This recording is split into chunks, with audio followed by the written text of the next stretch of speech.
Welcome to Sana's kitchen. இன்றைக்கி நம்ம வீடியோவில் ஒரு குவிக்கான சைட் டிஷ் ரெசிபி தான் பார்க்க போகிறோம். ஆலு மட்டர் மசாலா எப்படி பண்ணலான்னு பார்க்கலாம் வாங்க.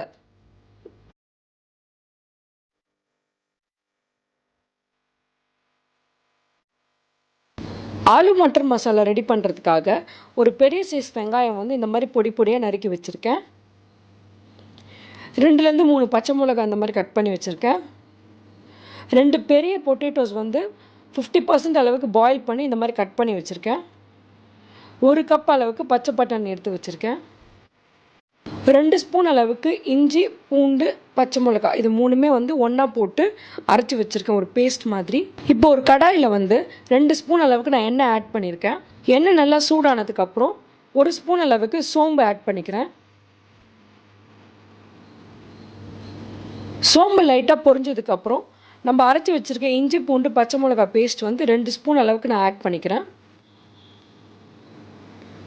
இந்த மாதிரி எண்ணெயிலே இஞ்சி, பூண்டு, பச்சை மிளகாய் பேஸ்ட் ஆட் பண்ணி நம்ம வதக்குறப்ப அந்த கிரேவிக்கு ஒரு நல்ல ஃப்ளேவர் அண்ட் ஸ்மெல் கொடுக்கும்.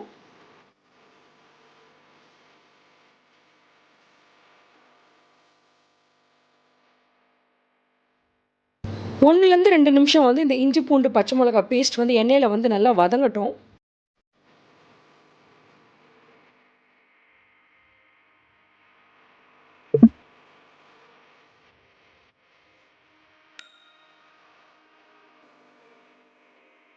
இப்போ இந்த பச்சை வாசனை மாறினதுக்கப்புறம் நம்ம கட் பண்ணி வச்சுருக்க வெங்காயம் ஆட் பண்ணிக்கிறேன்.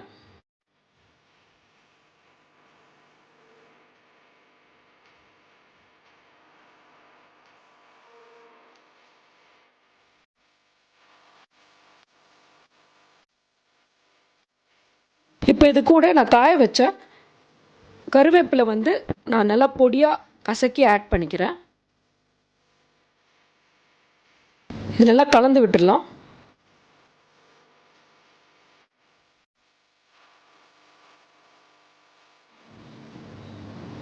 ஒன்றுலேருந்து 2 நிமிஷம் வெங்காயம் நல்லா வதங்கினதுக்கப்புறம் நம்ம கட் பண்ணி வச்சுருக்க பச்சை மிளகாய் ஆட் பண்ணி நல்லா வதக்கி விட்டுடலாம்.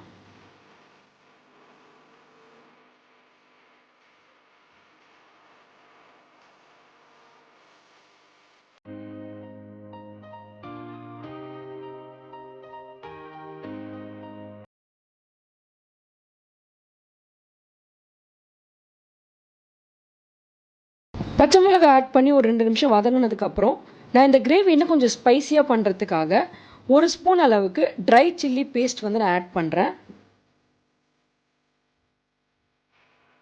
இது நல்லா கலந்துடலாம்.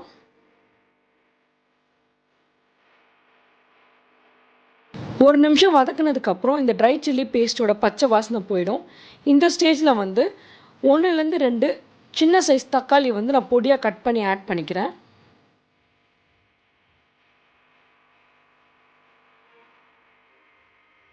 இது நல்லா வதங்கி வரட்டும்.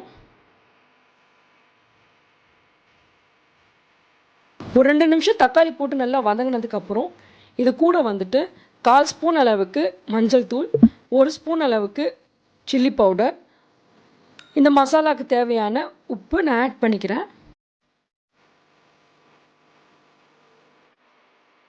1லேருந்து 2 நிமிஷம் இந்த மசாலா ஆட் பண்ணதுக்கப்புறம் நல்லா வதக்கி விடுங்க.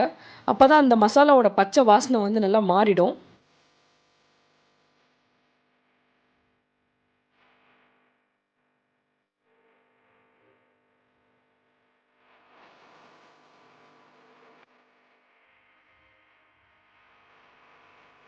இந்த ஸ்டேஜில் 1லேருந்து 1.5 கப் அளவுக்கு நான் தண்ணி ஆட் பண்ணிக்கிறேன்.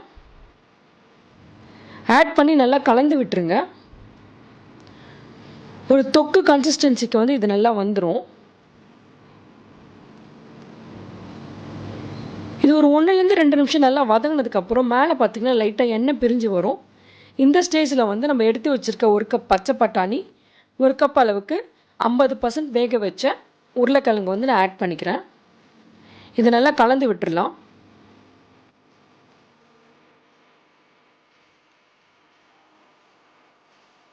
உருளைக்கிழங்கு பாதி அளவுக்கு வேக வச்சு நீங்கள் இதில் ஆட் பண்ணும்போது ஃபுல்லாக கிரேவி ரெடி ஆகும்போது இது எல்லாமே குழஞ்சிடாது. ஒரு சிலது மட்டும் லைட்டாக குழஞ்ச மாதிரி வரும். அப்போ இந்த கிரேவிக்கு ஒரு நல்ல டெக்ஸ்சர் கொடுக்கும். உங்களுக்கு வேணும்னா நீங்கள் ஃபுல்லாகவே உருளைக்கிழங்கு வேக வைக்காமல் கட் பண்ணி ஆட் பண்ணிக்கலாம். உருளைக்கிழங்கும் பச்சை பட்டாணியும் ஆட் பண்ணதுக்கப்புறம் ஒரு 2 நிமிஷம் இருக்கட்டும். ஒரு 2 நிமிஷம் இதை அப்படியே வச்சதுக்கப்புறம் இந்த கிரேவிக்கு தேவையான அளவுக்கு நான் தண்ணி ஆட் பண்ணிக்கிறேன். ஒரு 1.5 கப் அளவுக்கு நான் தண்ணி ஆட் பண்ணி நல்லா கலந்து விட்டுடலாம்.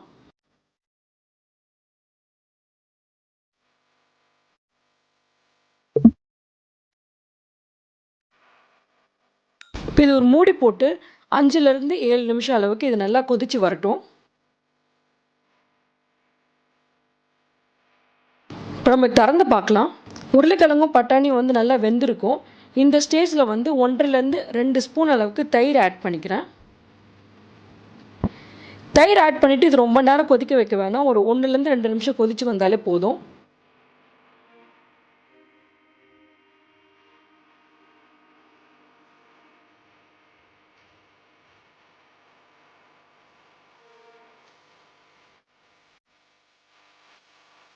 அவ்வளோதான். பாருங்கள், சூப்பராக எண்ணெய்லாம் நல்லா பிரிஞ்சு வந்து நம்மளோட ஸ்பைசியான ஆலு மட்டர் மசாலா ரெடி ஆகிடுச்சு. மேலே நான் கொஞ்சமாக வந்து நறுக்கி வச்சுருக்க கொத்தமல்லி ஆட் பண்ணியிருக்கேன். உங்களுக்கு வேணும்னா நீங்கள் கஸ்தூரி மேத்தி கூட ஆட் பண்ணிக்கலாம். சூப்பரான குவிக்காக செய்யக்கூடிய ஸ்பைசியான நம்மளோட ஆலு மட்டர் மசாலா ரெடி ஆகிடுச்சு. இட்லி, பூரி, சப்பாத்தி, தோசை கூடலாம் வச்சு சாப்பிட ஒரு சூப்பரான சைட் டிஷ். நீங்களும் இதை வீட்டில் ட்ரை பண்ணி பார்த்துட்டு உங்கள் ஃபீட்பேக்கை கமெண்ட்ஸில் சொல்லுங்கள். Happy cooking! இந்த ரெசிபி பிடிச்சிருந்துச்சுன்னா லைக் பண்ணுங்கள், ஃப்ரெண்ட்ஸ் அண்ட் ஃபேமிலியோட ஷேர் பண்ணுங்கள், என்னோட சேனலை சப்ஸ்கிரைப் பண்ணுங்கள். தேங்க்யூ.